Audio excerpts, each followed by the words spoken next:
मुंबईतील अंधेरीच्या गोखले पुलासंदर्भात आदित्य ठाकरेंनी राज्यपाल रमेश बैस यांना पत्र लिहिलंय। महापालिका आयुक्त इक्बाल सिंग चहल आणि रेल्वेच्या संबंधित अधिकाऱ्यांची निलंबन करण्याची मागणी आदित्य ठाकरेंनी या पत्रात केली आहे।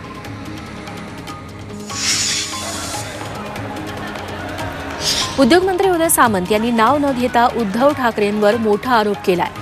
जामनगरच्या लग्नात काही लोक अंबानींच्या नाही तर अदानींच्या विमानानं लँड झाले असा टोला त्यांनी ठाकरेंना नाव न घेता लगावला।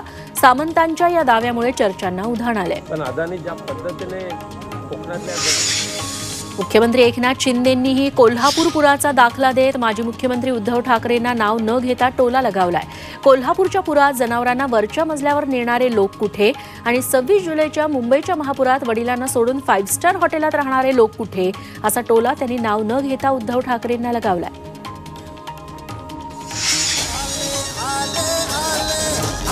कोल्हापुरात हातकणंगले लोकसभा मतदारसंघातून शिवसेनेचा उमेदवार मीच असेल असा दावा धैर्यशील मानेंनी केलाय।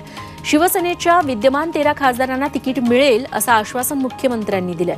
त्यामुळे जागा वाटप निश्चित झाल्यावर उमेदवारी मिळेल असा विश्वास धैर्यशील मानेंनी व्यक्त केलाय।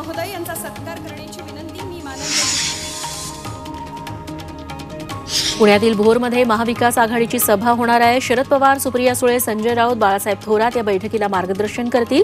या सभेच्या आयोजनाची जबाबदारी भोरचे आमदार संग्राम थोपटेंकडे आहे। 3 एकरावर होणारी पुणे जिल्ह्यातील महाविकास आघाडीची ही पहिली सभा आहे। शरद पवार या सभेतून लोकसभेचं रणशिंग फुंकणार आहेत। खासदार नवनीत राणा यांनी लोकसभा निवडणुकीचा प्रचार सुरू केला। नवनीत राणा या भाजप पक्षात प्रवेश करणार असल्याची जोरदार चर्चा आहे। मात्र भाजप पक्षप्रवेश आणि उमेदवारी घोषित होण्याच्या आधीच त्यांनी प्रचाराचा नारळ फोडलाय।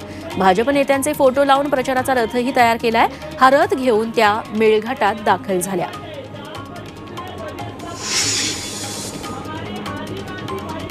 बाळासाहेब थोरात यांची कन्या जयश्री थोरात या राजकारणात सक्रिय झाल्या आहेत। अहमदनगरच्या संगमनेर तालुका युवक काँग्रेसच्या तालुका अध्यक्षपदी नियुक्ती होताच त्यांनी कार्यकर्त्यांशी संवाद साधला। बाळासाहेब थोरात यांना मुख्यमंत्री बनवण्यासाठी काम करतोय अशी प्रतिक्रिया त्यांनी दिली आहे।